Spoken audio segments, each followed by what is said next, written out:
Hey everyone, thanks for joining us.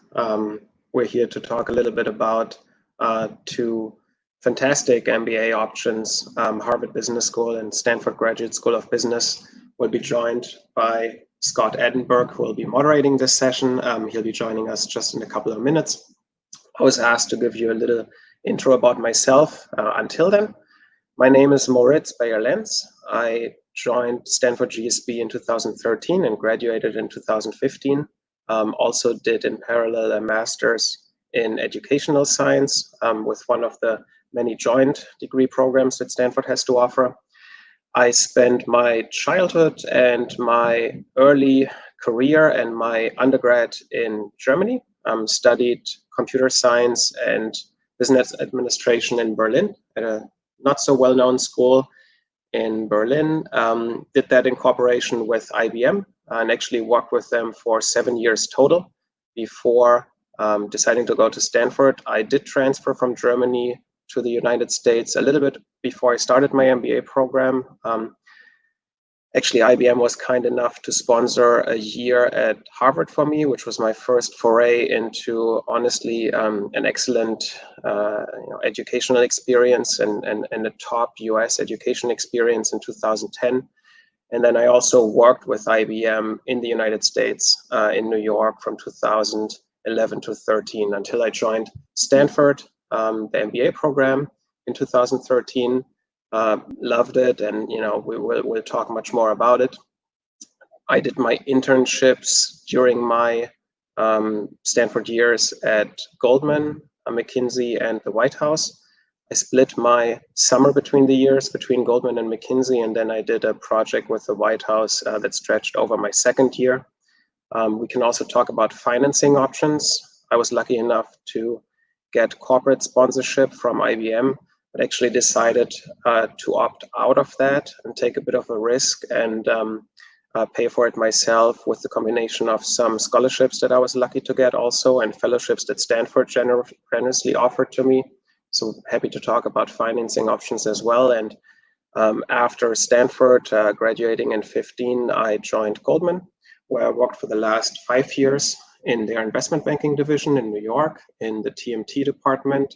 So these are M&A transactions, IPO transactions, primarily in technology and media that I was working on. Was lucky to get exposure to some great learnings and great deals to be a part of, focusing primarily on space exploration, robotics, AI, and then also gaming and esports, which was a division that I started toward the end of 2016 at Goldman and led globally the gaming and esports practice at Goldman for the last 3.5 years of my time there, until earlier this year I joined what is the leading early stage venture capital firm focused on gaming, esports, and interactive media as a partner in New York, about to actually move to Santa Monica. The movers were here yesterday packing up the boxes, and my wife and I will be flying over on Friday. So looking forward to a new chapter geographically that's starting for me this weekend.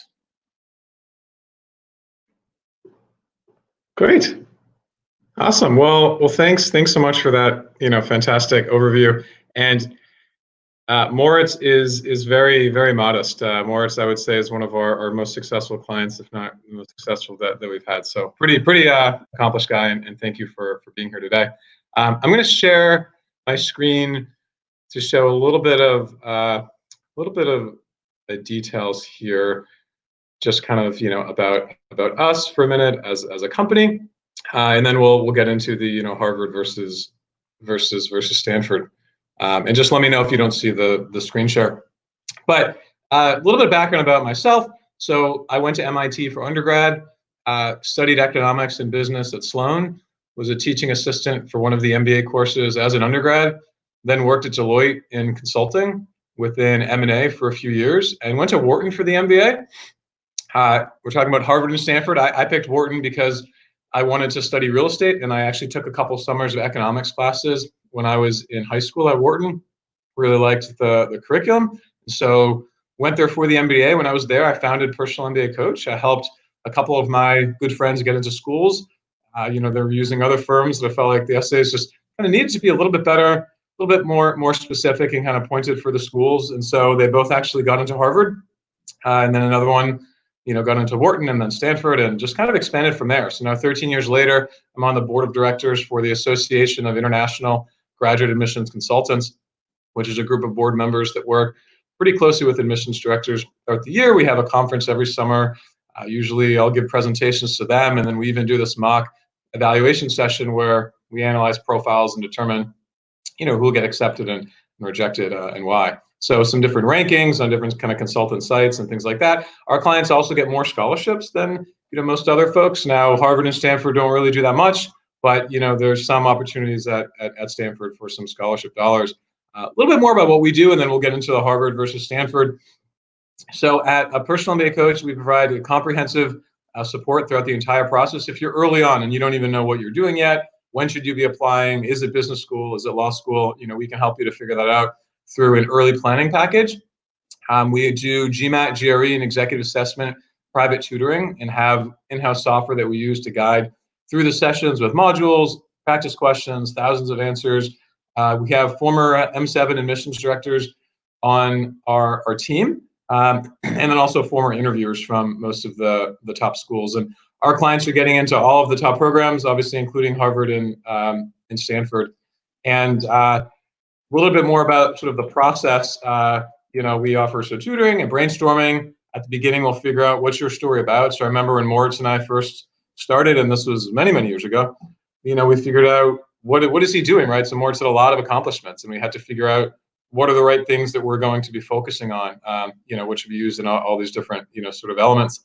And then, figure out sort of school selection, resume work, essays, very detailed essay editing. We have guides for every school which tell you, what some of the sort of secret sauces, should be as far as the writing and, what the schools are looking for. Now, what's interesting is Harvard and Stanford are a little bit open-ended there. And then we'll help you with recommendation, assistance and mock interviews as well. If you want to download something to sort of take away, personalmbacoach.com, we have some downloadables. One is the Kickstart sign up, which will just give you some sort of advice and guidance.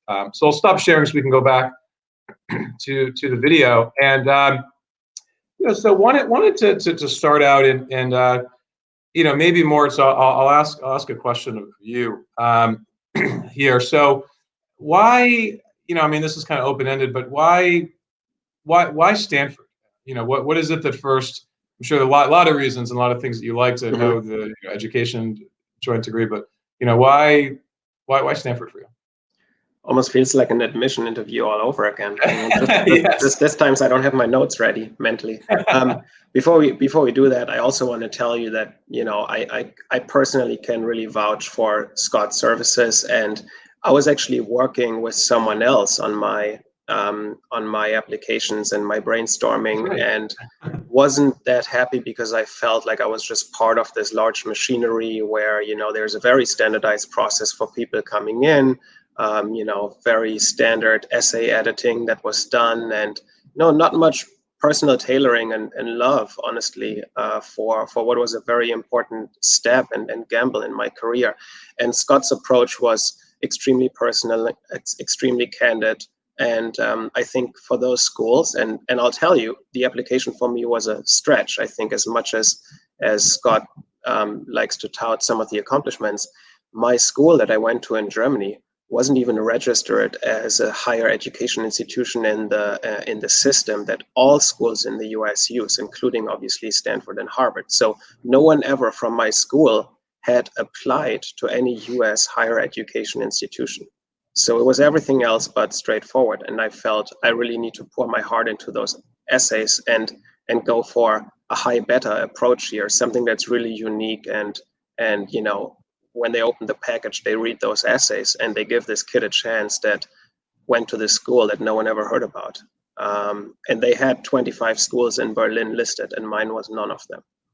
Okay, and I personally didn't even know half of these schools, although I lived in Berlin for 4 years. So don't think that these journeys are straightforward, and don't think that being part of a big admissions consulting machinery is necessarily the way to go. I really think a custom and tailored approach is the best one, and it worked for me, and didn't just work for Stanford. I can say so much. So thank you, Scott, for that. And why Stanford? When I started my process, I didn't actually know that much about Stanford. Harvard has a strong brand in Europe, and especially in Germany. There are a lot of kind of like Harvard German bridges and old friendships and programs. Stanford is a little bit less known, I think, in Germany, certainly in Germany, than is Harvard. So when I started the process, and especially having had that 1 year at Harvard, that was probably my dream school, and it was something I could relate to. As ambitious and audacious it is to apply there.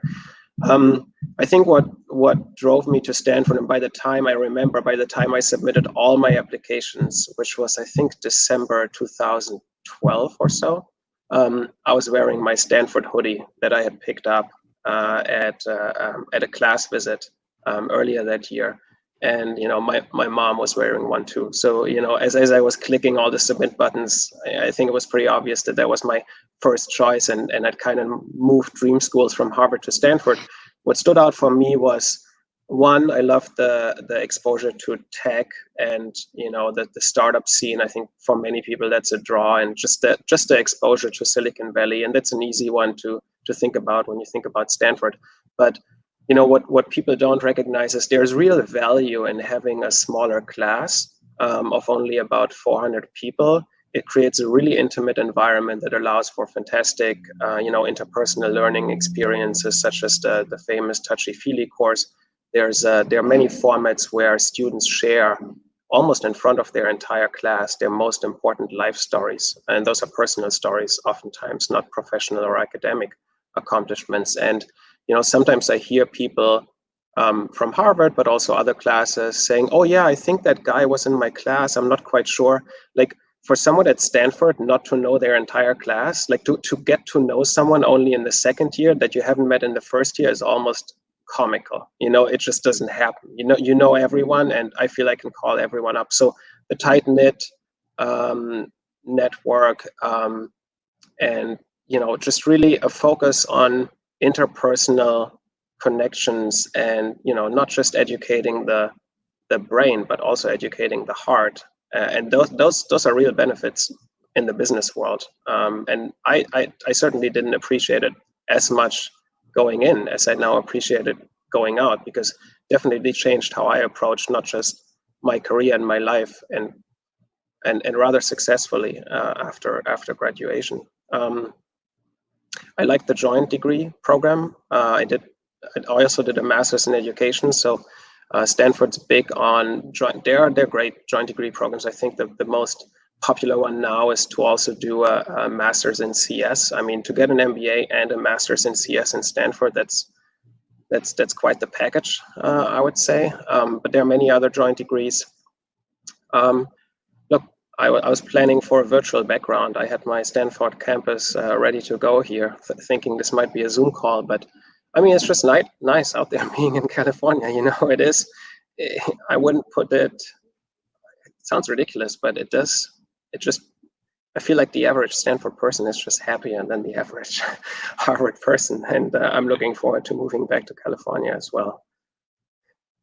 Great. Well, thank you. Super helpful, and I appreciate the kind words as well, of course. So I'll play the devil's advocate and talk about now, why Harvard. So obviously we don't have someone from Harvard here. We had a change in plans at the end, but regardless, I mean, we send a lot of people to both of these schools, and some of the reasons why we see people pick Harvard, and then we will get more detailed. So if you're sitting on there wondering, will I get any real nuggets? Yes, we're going to get much more detailed, as well as we go. Although those are some great points so far. For Harvard, I mean, the flip side is with a larger class, you have more people that could potentially help you down the line. So the network, I mean, I don't want to say it's not as strong. Maybe people don't know everyone as well, but then with over 900 people a year, and this year 720.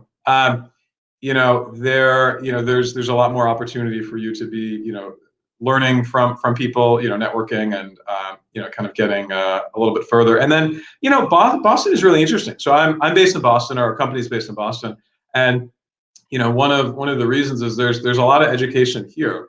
There are a lot of schools here. So I went to MIT for undergrad. There's a lot that you can do, with Harvard, with MIT. You have the whole Harvard ecosystem. And so by being in Boston, especially if you're looking, at anything maybe like biotech related or other, not that we'll say startup scene is better here than Silicon Valley. That's clearly not the case. But there are some sort of unique aspects.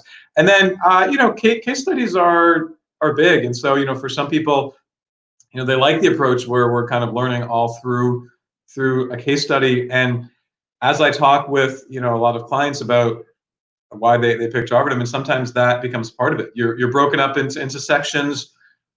For this class, it'll be 10 sections of 72 people. Usually it's 90 people per class. So for Moritz, that probably sounds crazy. That's like really big, 90 people in one room. It is, the nice way to get sort of a smaller class within the larger class, and you do everything together. So taking all the classes, you're sitting in the same seat. The professors kind of rotate a lot, and so those are some interesting sort of dynamics. If we can get maybe a little bit more specific around maybe recruiting. So Moritz, tell me a little bit about like what does recruiting feel like at Stanford? Yeah. And what I'll preface this by saying a lot of people come to, actually I had a call just before this with someone who is debating full-time versus executive, and they said, well, I need to do full-time because I want a job from school, and I want the on-campus recruiting to get there. And sometimes people are very surprised when they hear the percentage of students that actually get a job from on-campus recruiting at any school.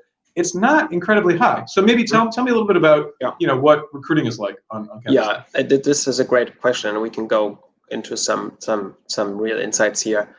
And also, I think I was a bit of an unusual candidate in a way that because of my college experience and things that happened to me before Stanford, I actually didn't have a lot of the traditional like investment banking, consulting, access that a lot of my classmates had when they entered the MBA program. So I basically arrived on campus, bright-eyed and bushy-tailed, and was hearing all these names of McKinsey and Goldman, and was ready to spend my summer there, while a lot of people had done that and had gotten that quote-unquote out of the system.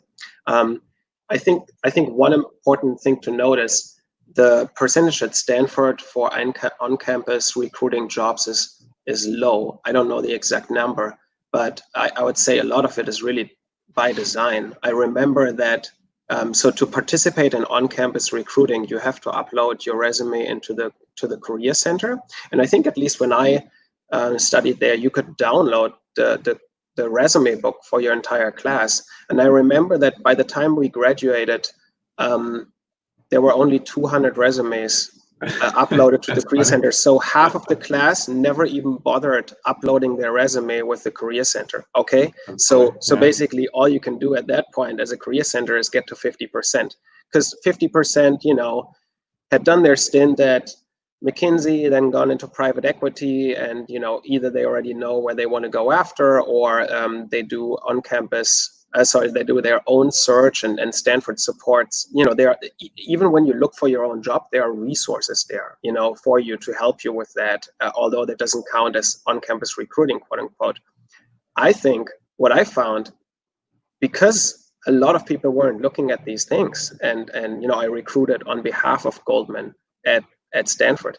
If you're looking to go down the traditional route, it was actually remarkably, I don't want to say easy, but probably easier, because, Goldman wants to ideally hire 5-6 candidates, and gets far less applications than they get at Harvard because of that dynamic. The intake are similar rates, but the demand is a completely different one. So I found that actually a beneficial dynamic that made on-campus recruiting actually pretty attractive, because those who didn't go through on-campus recruiting almost didn't go through by design, by their choice, which left better rates for everyone else who wanted to go for it.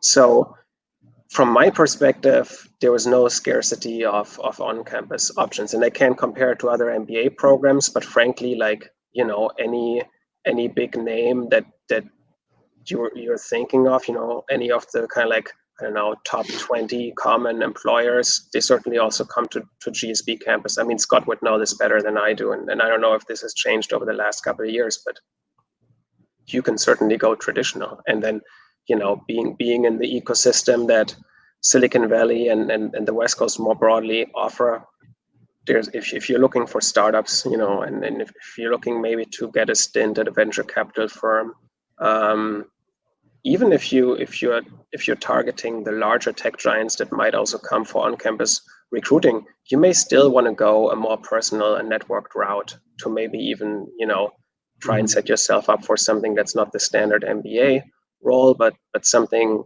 you know, different that you can get to based on your connections.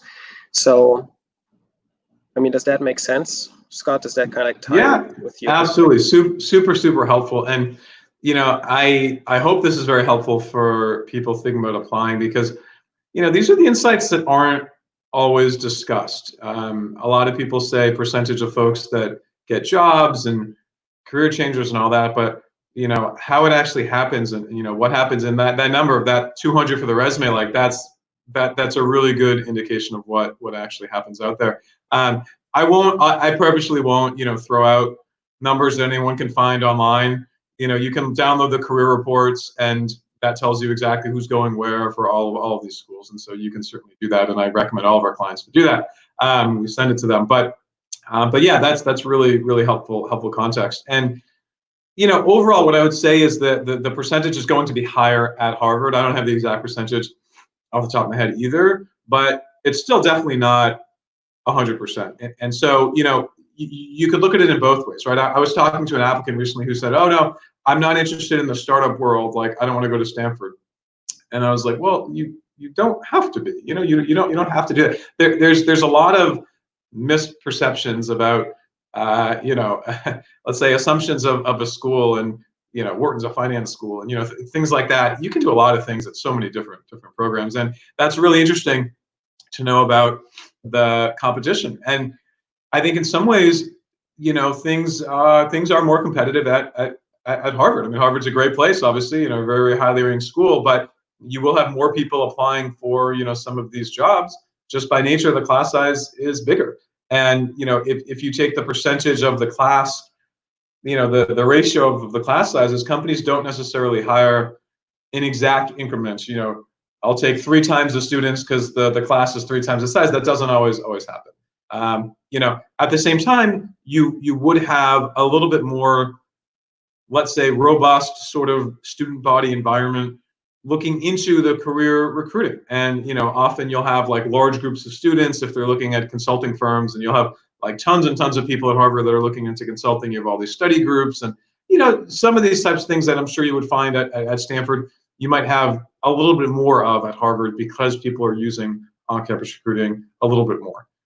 So, you know, that's something that is a little bit of a difference. But I'll say, so one of my good friends, actually, my first client, I remember he was at Harvard, and he emailed me to, you know, have me log into the Wharton career services to try to see, like, what, you know, what are the PE firms that are coming, and, you know, what are the jobs like. And so in some ways, regardless of where you are, there's always something else out there. You know, you could be at Harvard and say, well, you know, are there other opportunities that are not there? You could be at Stanford and not looking to recruit on campus at all. And so that's interesting. So basically, the main reason I brought this up is a lot of people look at career reports and numbers, and there's a lot more, you know, behind the actual sort of career reports. So even in the reports, there are, if you really look into them, there are a few things that might be surprising to people. I remember that in my graduating year, we had a higher percentage of our class go into private equity than at Harvard, which I think for a lot of people would be not what they expect, right? And I also remember that the percentage of people going into tech from Harvard was not significantly lower than from Stanford. So, you know, I mean, really, the truth is, those are both fantastic schools, and you can from them equally well get, I think, into a top employer in tech, a top consultancy firm, a top bank. I actually almost thought I had it relatively easy to go into consulting and banking because I was going against the grain. So, in some ways now in hindsight, if I'd have to consult myself, if my goal was really to get into an investment bank and go to Goldman, I'd probably tell myself to go with Stanford just because of the lack of competition, Yeah. Well, and I'm glad that you're saying that, because that's something that we guide clients through all the time. A lot of people say, Kellogg is the marketing school, and there's a lot of consultants going here. And I remember for years, I know this is Harvard versus Stanford, but just a digression. For years, when I first started the business, if you wanted to go to McKinsey, Yale was a shoo-in. It was a shoo-in to McKinsey because it was not the most competitive school, and now it is. It's rising up in the rankings quite a bit. But at the time, McKinsey still hired, and if you went there, the competition angle again. So certainly something that's worth kind of thinking about. Let's talk about the kind of class structure a little bit as far as courses. So I'll start to talk about Harvard for a minute. Harvard has predominantly case studies, and most people know what case studies are. In case people listening do not know what a case study is, you have this case that you read ahead of time. It's a story. ExxonMobil oil was losing Y dollars a year, and they have to figure out how to change things around. And it's this 15-page case and a whole bunch of case notes, and you have to figure out how to advise a company to do something better or differently, let's say. I'm more years removed than many people, so that might not be the perfect explanation. And then as part of through the case notes, you're learning a lot of things. So you're figuring out, okay, how to do accounting and what are these accounting principles. And so it's a little bit more, self-taught, let's say, for some of the hard concepts. And then you get into class and there's a debate. And so everyone comes together and they say, okay, so, X is happening here, Y is happening here. What do you think? And you raise your hand and you make comments. And through that lively debate is what, really energizes people. And that's a huge draw for Harvard. And they have this video that everybody loves. And we have the video on our website where we have our HBS essay analyses. Which, by the way, we have essay analyses on our site if you want to download some publicly available information. Of course, we withhold a lot sort of privately. And we have a video, hyperlink to this sort of HBS case video. And so that energizes people and you learn and you talk a lot. And there's a little bit of, like learning the sort of nitty gritty core concepts on your own, let's say. And that's a large draw to Harvard. Tell me about your experience at Stanford, both, I guess, what was your experience with just, case studies in general? And then, how do you see sort of the two, comparing as far as the different course structures at GSB? Yeah, I think for us, we had maybe about 50% of the classes taught in case study format. I think you'll probably know the number better, but maybe that sounds right. Especially in the beginning, in the first 2 quarters, where you're working on your fundamentals. This includes getting basic understanding of finance and accounting as well, which is first-time exposure for many to those disciplines. It was for me to some extent because I only learned the German approach, not the US GAAP. So for those, we had a little bit less of a case study format, I feel, and those are more technical knowledge dumps, quote unquote, which sometimes, at least to me, it seems like they lend themselves a little bit more to traditional kind of like frontal instruction with slides and a professor walking through the content versus do I really need to discuss with 50 classmates how I feel about mergers and acquisitions, or is that something where I really just need to get the details efficiently? But that said, I know that a lot can be done in case studies pretty well, and so can accounting and finance, right? And I mean, I don't know. To me, it was never a lot of the consideration personally, the mode of instruction. I never thought about it much when I applied. I think both formats are fine. I will say though that the bigger difference between the on the instruction side to me is not necessarily the case study format versus something else, but the fact, and Scott, you can fact check me here as well, but I think Harvard Business School primarily hires professors based on the quality of their teaching and instruction, because they need that also for the case study format. Right. Stanford is takes a lot of pride in being a research university, and it does trickle down through the business school. It hires professors oftentimes based on the quality of their research, and so you tend to have classes that are actually, intellectually and academically very consuming. I was honestly surprised by how hard the content is, because people joke a lot about business schools, comparing them to engineering or computer science. And yes, I assume those programs are harder when you go to Harvard or Stanford and study that. But I was working hard to keep up with the content, and we were reading research along topics where I thought, where at least I didn't expect it, so it's a very substantial exploration of management topics through an academic and research lens, which I personally enjoyed. But that's also, I think, an important difference to tease out between those two schools. How many hours, and if you don't remember that's fine, but how many hours would you say that you would study each week, or maybe what's kind of expected? I know that's a tough. I have to think back to my days. First year or in my second year. I mean, look, everyone who joins the class has an imposter syndrome, right? Because like you're welcome to this class, and guess what? Some people had their recommendation letter written by Obama. Some people have literally an Olympic gold medal. Some guy programmed the software for the Mars rover. And you're like, okay, and I did well at IBM, and everyone feels like they're the admin mistake. It's over and over again every year, right? Like no matter who you talk to, like they remember that sensation in the first quarter or maybe the second quarter. And so in the beginning, everyone works very hard because they're also a little bit afraid and intimidated by everyone else. And class participation, everyone tries to also leave a good first impression on their classmates with thoughtful commentary, right? Because these are your future business partners. These might be investors in your company. These might be the people that give you a job down the line. You don't know where you end up in 5 years, 10 years, 30 years later. And so people work very hard, and I certainly worked very hard. It was for me, it was my first university experience for degree that would lead towards a degree.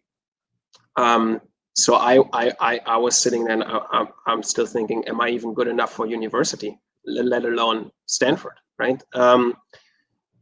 And then also in the beginning, everyone works hard because I think a lot of people do want to make a run at the R.J. Miller or Baker Scholar, and after 2-3 quarters or semesters at Harvard, where you can roughly stand, and then I think at that point you basically need to make a decision on whether you can aim for and want to aim for that distinction.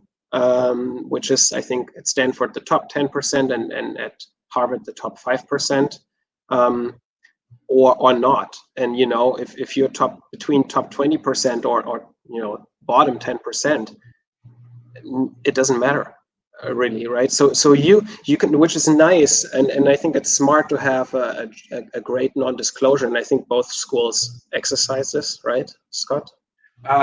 No, actually, so Harvard does not have great non-disclosure. Oh, okay. Okay, we should talk about that too. So Stanford has a great non-disclosure, which I thought was great because it allowed me to take the classes where I would learn the most and not where I already knew the most. Because if I want to solve for GPA, I would probably take something more technical, that where I can draw on my computer science knowledge, versus taking a hard accounting or finance class to prepare me for investment banking better, but one where I come in with less pre-existing knowledge. So at Stanford, you don't ever reveal your GPA. Till today, my employer, even Goldman, when I applied for the internship, until today, I worked there for 5 years, till today, they don't know my GPA.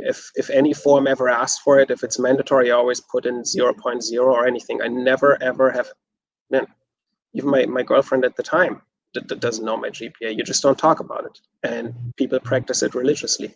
So the only distinction to shoot for is the R.J. Miller Scholar, which is the top 10%, which you will literally find out the moment you walk on the stage to receive your diploma. When they call out your name in the graduation ceremony, they will also add or not the term R.J. Miller Scholar.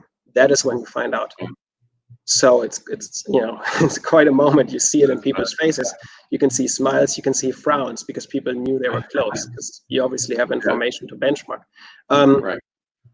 But I found that very I like the focus on optimizing for growth and learning experience and not for GPA. And hey, if you want to go for the distinction, then go for it. But obviously, I mean, you all know this if you've done some research. There's a real-time decision to make between leaning into academics versus leaning into jobs and job search, or leaning into other extracurriculars, or of course, just dedicating more time to getting to know your classmates, and rather hosting a small group dinner that evening instead of practicing another 3 hours for that accounting exam, which you will probably pass. Passing is modestly hard. Doing well is extremely hard. Yeah, well, and that's a really important classification, and so grade non-disclosure, this is a big topic. I mean, some people know about it, some people don't know about it. Harvard actually used to have grade non-disclosure, and I believe it was in 2008 that they got rid of it. So I went to Wharton. Wharton had grade non-disclosure as well, and yeah, you're just not allowed to tell employers about your grades. And so at Harvard there is a little bit more competition around that now. For those sort of vouching for Harvard, we'd say, well, this is healthy competition, and that means that this is part of what breeds, and I'm not saying this is not true at Stanford, of course, but this is part of what breeds the excitement and the energy in the classroom, because every comment matters. Everything that you do, every additional minute that you study, that you push your classmates, this all can matter to maybe get that job or to be a little bit better than someone else. And so it is just a different environment. It's a very different environment, and it's worth looking at for you what you want out of the experience. When I went through business school, I was glad grades didn't matter. I didn't spend a lot of time studying, and I studied at MIT in undergrad. I think I worked harder than I could have worked in business school, and that was enough for me. And so for me, what I wanted was all those other components. But yeah, that's an important. I don't want to leave people under the impression that we didn't work hard at Stanford. They even call it the Stanford duck syndrome. So like a duck that's floating on the water. On the top, you only see the calm duck with the sunglasses enjoying the sunshine on campus, and then below the water, everyone's paddling. But that happens behind closed doors. That's fine. What about the social life and living situation? I know when I was on GSB's campus a couple of years ago, actually we were talking with Kirsten 2 weeks after she started or I guess came back again as the head of admissions. We walked through one of the dorms, and I had a tour, and it was interesting to see this dorm and sort of living conditions, and it was one of the I forget what it's called, but it's like all purple and orange, and so I guess maybe talk a little bit about living, maybe what your living situation was, what other people do, because I know there are different options for students. Yeah, I mean, look, if you haven't visited Stanford campus, I highly encourage you to do so. I think it makes sense to do class visits as part of your application process too, not because I mean, Scott will know this better. I don't think they really check that in the system or consider it. And just to jump in, if anyone's applying this year, you probably can't visit. Yeah. Because of, okay. Fair point. COVID, and they're not taking people, but people might be applying in the future. Yeah, it's not considered as part of an evaluation. Yeah, it does help personally though, to just get a feel for the vibe, attend a class, talk to the admissions office, and just sharpen your own understanding, and obviously just take in the impression as a whole, right? Because you'll be spending 2 forming years of your life there. So you want to make sure this is an environment that suits you. I mean, I love Stanford campus. I remember the first time I actually came back to it after I graduated, a year. I mean, I had tears in my eyes. To me, it's like a magical place that I love, and I have so many fond memories about it. and it's gorgeous and beautiful, really. And the business school is a beautiful place inside a beautiful campus. When we came on campus in our first year, typically first year everyone does on-campus housing, and then second year a lot of people, come together and get houses, passed down houses in the area that are basically passed down from the prior second years to incoming second years. Typically, kind of like 5 people, like large spaces around Palo Alto. But most of us lived on campus for the first year. Back then, they didn't have that new building that you just described, Scott. But essentially, right across of campus, there is now a new building, and I forgot the name. But essentially, if you want to live on campus right next to the school itself, you can do so, and it's pretty neat. I was coming back and I was like, wow, good for them to have that option now. You can literally fall out of bed 10 minutes before class start and still make it in time. And so there's great options on campus.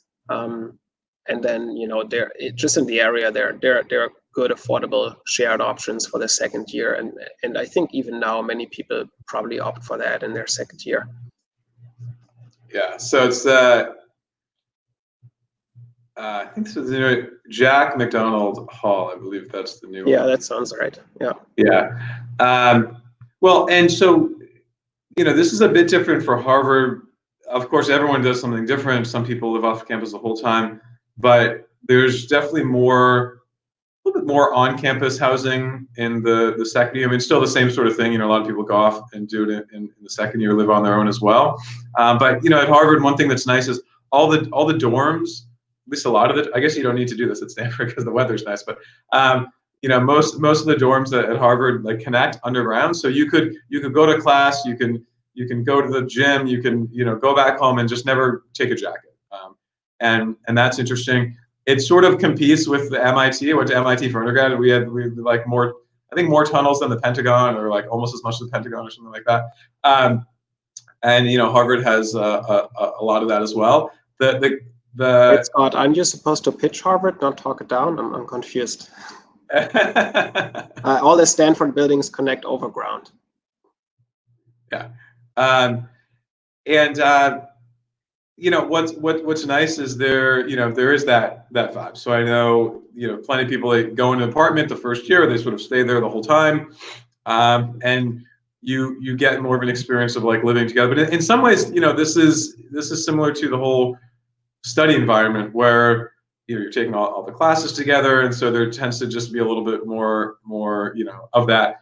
The campus is beautiful. I mean, we live not that far from the campus. It's also beautiful. It's not the California beautiful, but it is quite lovely. And you're both near Harvard, so you can access the rest of the university. But then it's its own unique campus, and so it's actually, I don't want to say one of the only ones, but there are a lot of other programs where they don't have their own campus. I mean, not just Harvard and Stanford. You can look at a lot of other top schools. So Harvard Business School's campus, it's its own campus, and so you do kind of feel like you're there, and it's only you, and so that has a really nice feeling to it.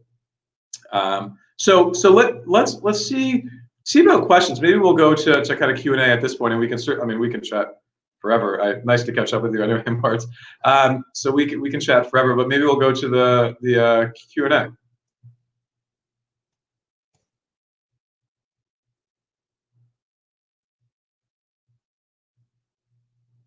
Okay, so I'll go, and feel free to post questions, obviously, if you want. I'm also clicking through the live comments, and I can see some comments here. Let's see if I can click on this one. Okay, here we go. So what percentage of students at Stanford are under 25 years of age? Any suggestions for younger candidates to get admitted to GSB? I'll let you start, and then I'll actually talk about one of my experiences with the younger candidate too. Yeah, and I believe it's actually something they publish, the age distribution, as part of their class profile, if I'm not mistaken. So this should be, you should be able to have a breakdown of entry year, or at least some statistics around it, around the curve distribution of the incoming age on the Stanford GSB website in the class profile section.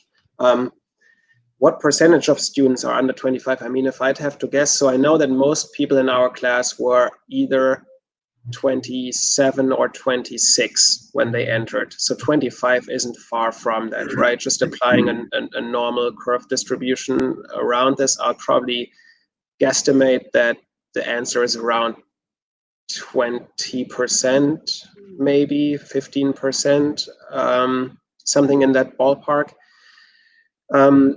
Suggestions for younger candidates to get admitted. Obviously, if you're younger, people will look closer at your academic performance and standardized test scores, then they will look, for leadership positions that you had in your professional career, just because you miss, comparing someone with 2 years of experience versus someone with, let's say, 4 years of experience, you're still in a ramp up phase. Even more impressive, obviously, if you've accomplished great things in those 2 years. I'll let that second part, maybe I'll leave that for Scott. I think he's more knowledgeable around that. Sure. Yeah. Thank you, Moritz. Yeah. So, I mean, the main, I'll just give kind of two pieces of advice, because we have a lot of comments here today. So first piece of advice is really be clear about why now is the right time to apply. So, we get calls from a lot of prospective clients, and often they're early and they say, I want to go, Stanford, Harvard, this is the time for me. And they've been working for 1 year and they want to go after 2 years. And, sometimes there's some pushback, and we say, why? Like, why? What is it about your kind of experience that leads you to think that this is the right time? And if you can tell that story, for some people, it's, they've risen up a lot. They've had like 3 promotions in, 2 years or something. They figured out that this is really not the path for them. They don't want to do that other in-between job for a couple years. But really thinking through and explaining that. I mean, I would write that in an application. If you feel like you're younger than the average person, I would explain that somewhere. I'm pretty sure we had either the second or the youngest person to get into Stanford ever. And we applied. He was like, did 3 years of college, and really accomplished kid. And we had sort of negotiated with Stanford to have a deferral of like 1 year, because he didn't want to wait at all, but they said like, you're just too young. And for him it was I started a company in college, and it's now 750,000 in revenue, or maybe $1 million, and I have like 1,000 employees in India, and like I've worked, like I've done this already, so by the time he was 19 years old, he was more accomplished than I would say half of our 26-year-olds that we work with. So for him, like the strategy was, let's tell that story. Forget about college. Forget about what you've done in college and leadership and this drama club. Like, talk about the startup that you've run and how you're sort of putting your effort into it. So not saying that you need to do that, but focusing on your accomplishments at this stage of the game. And then in some ways, you might be better off earlier than later. So we have admissions directors on our team, and I was joking with one of them recently. This was a Wharton admissions director who said, we've seen some people where they have 6 years of experience, and we said, I wish I saw you 3 years ago, because your career kind of stagnated, and you would have been better off 3 years ago to apply, even though you're younger, because you got an early promotion, and now recently you haven't done that much, so you've actually gone downhill. Okay, if schools shouldn't be looked like this in a startup or finance type MBA school, what are some criteria applicants should be using to select the best option for each individual? Well, so I was doing an event with Forte Foundation in February. This is some of the last travel that I did, probably too late, out in California, third week in February, which feels scary now, but flying back. In any case, there are a lot of different criteria, right? So one is, and we talked about some of them today, class size. I think class size can be one. 2 can be, student structure. There's a little bit of a cultural feel. You'll just get a sense for what schools are like. I think location can be one. I mean, these are a few on the top of my mind. Feel free to add anything more, or we can also move on as well. Yeah, I think there is curriculum to me is also an important one. There are very popular certain classes in the second year of Stanford GSB that Stanford is famous for, such as touchy-feely. If you've not heard about it, check it out. don't think that what you learn, leave your classmates aside, leave the professors aside, like what you learn at Stanford versus Harvard, I think is actually pretty different. Just looking at the subjects. Again, I'm looking at these things a little bit more academically than others may, but that was important to me too. You did study education, so there you go. Yeah, I guess. Yeah. I saw one quick question. Is it necessary to do a joint degree at Stanford? No, it's not. But I think at this point, maybe even like 20 or 30% do. That's also on their website. Got it. Former MIT undergrad here. Great. Always good to see another brass rider. So do we have any comments? Difficulty of dual degree programs. Think about Harvard MS MBA. Yes, great question. What are you missing out on by doing that? So I mean, it's funny. I mean, there's a difference at Stanford. You don't have to, and you usually don't apply for the dual degree when you apply to Stanford. So it doesn't actually make it more difficult to get in. I'll let Moritz correct me or add to that in a second. There's honestly not a ton of data on this Harvard MS MBA because it hasn't been around for that long. From what we've seen, it's certainly not easier to get it. If you do, so let's put it that way.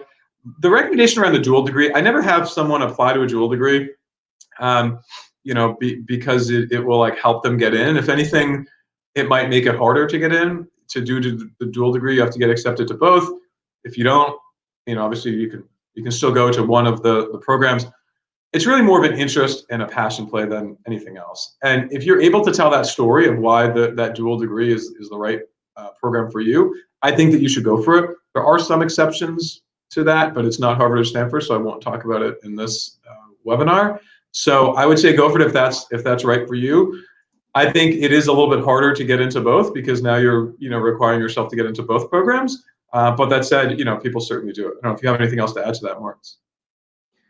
Yeah, I would just say there are actually some programs where you need to apply to both schools when you make your application to the business school as well. I think some of them it's ideal to do it in parallel. Some actually require to do it in parallel, and then some programs like the one that I went to, they allow you to apply for the School of Education when you already started. So I think it really depends, and you should check the information on the respective university and joint degree program website.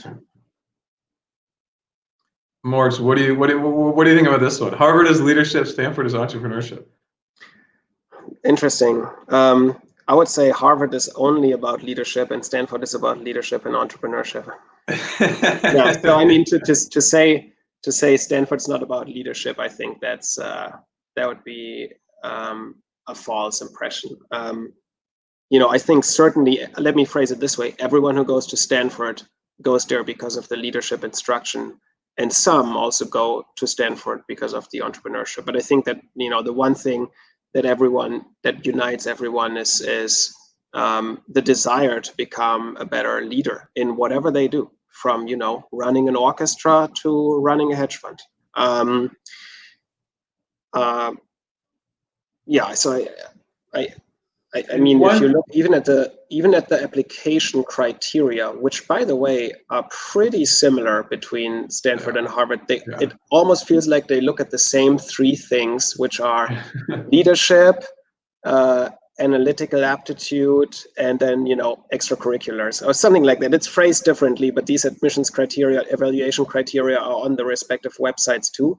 It reads pretty much the same. They check for the same things by and large between those two schools, I would say. And Scott, tell me if that's not fair. But I don't want you to leave under the impression that, by the way, just as I had a little bit easier getting into Goldman, maybe going to Stanford, you might also go to Harvard because you think, it's easier to get into tech or a startup because, a smaller percentage of your class is looking for that. I wouldn't make these categorical descriptions like they're presented here, I think. Yeah. Well, and I mean, we don't have time to go into the details of how each school evaluates applicants, but I mean, one of the things that Stanford's definitely looking for is the impact that you've had on people, on organizations, on group, like that's required to get accepted to Stanford. If you have not had impact on others, you won't get in. And so that is leadership by and large. And yeah, these stereotypes, I usually don't pay any attention to them. They're out there, and you know, I don't really think they're worth that much, just because we have countless examples of people that don't fit anything. I mean, we have middle school Spanish teachers going to business schools. Like, is that leadership? Is that entrepreneurship? You know, you tell me, right? So I just think there are a lot of different examples here. For an actuary, oh, cool. Yeah, so we also have actuaries. Actually, I had a couple sign up recently. For an actuary who's more interested in finance and risk management, which would be a better choice between the two, or is there another school better in this case? Well, so just to take a step back, I know that this is the Harvard versus Stanford discussion. Most people apply to a lot of schools. I mean, you're looking at 5 to 7 schools by and large for the majority of applicants. If you're super, super qualified, you know, you can just do like Harvard, Stanford, Wharton, and we do have those folks as well, of course. But a lot of people are applying to many schools because it is a competitive process. So, you know, certainly look at other programs as well. The admit rates, you add up Harvard and Stanford together, you're at like 16%. So, you know, and that's combined. So definitely it's wise to apply to other schools at the same time. You know, I think that, I mean, like Wharton comes to mind, you know, for a school that I think could position you well. You know, finance and risk management, I feel like you can do that at a lot of top schools. I mean, MIT is very analytical. You might want to think about a school that has a bit of an analytical focus as well. I mean, Harvard and Stanford do, just because they're tough programs. So by nature, they have to be analytical. But then other, like, you know, Chicago, Booth, Columbia, Wharton, those are some others that come to mind. Okay, last one here. So how is the entrepreneurial environment at Harvard? Do many graduates start their own companies? Yes, so I would say it's, you know, and this is without any stats in front of me, not as much as at Stanford, but it definitely is still strong. And if you want the Harvard ecosystem, you want to study at HBS, and you want to start your own business, we have actually have another client now. Oh, I should have called Nikhil to join here. Well, in any case, so Nikhil is another former client of mine. We applied twice actually. The first time got on a wait list, and then, you know, next time got in, and he's great. He started a company that's a great company. Helps with financing of MBA tuitions actually, and he started it at Harvard. Recruited folks at Harvard, and you know, there's actually a pretty solid ecosystem there. So I think you can do this at either place, honestly. I mean, I would pick the school that's, you know, the best fit for you. Of course, you're going to get more of that out in San Francisco. You know, Stanford has a class specifically designed, so, you know, starting companies and, you know, trying to get money and things. That's like, you know, Harvard doesn't quite have as much of that, but you can certainly do that at either place. And I think that was the last question now. So so final thoughts on what will be the application scenario in the upcoming cycle amid COVID times. Yes, and we could go on forever. I mean, I'm happy to stay on here chatting as long as you want to keep this open. But, you know, I would say that things are going to be more competitive domestically, and actually a little bit less competitive on the international front. Now, I know that there's a lot of literature out there that does not agree with this because of folks that are deferring, but at the same time, you know, the international numbers are down right now. So like, we're up domestically a lot. We're actually down internationally, overall growing as a company as we have every year, but fewer international people are applying. So I think it is going to be a little bit more challenging, you know, but you want to think about, you know, how this fits into you. So schools are asking questions about, you know, COVID. UCLA just came out with their questions today. And there's one question, and it's about the new environment. So you really want to think about that and reflect on this environment that we're in and how that impacts your thoughts. It would be amiss if you apply to business school and you don't mention anything about that. So any other questions or thoughts, you know, please like or dislike the video. Hopefully more likes than dislike, but this helps, you know, figure out how good these videos are. Subscribe to the GMAT Club YouTube channel, and please visit our website, personalmbacoach.com. We have other videos on there. We have downloadables, and we'd love to hear from you if you're interested in getting some help. So that's just up there on the link, personalmbacoach.com. Moritz, thank you so much for your help here. It was so fun to chat with you, and thank you, GMAT Club, for hosting everything today. Thank you. I'm sorry we couldn't cover all the questions, but any questions that remain unanswered, just send them to Scott. Yeah. Feel free to send me an email with any questions that you have. It's just Scott, SCOTT, @personalmbacoach.com. More than happy to answer anything. Thank you, everyone.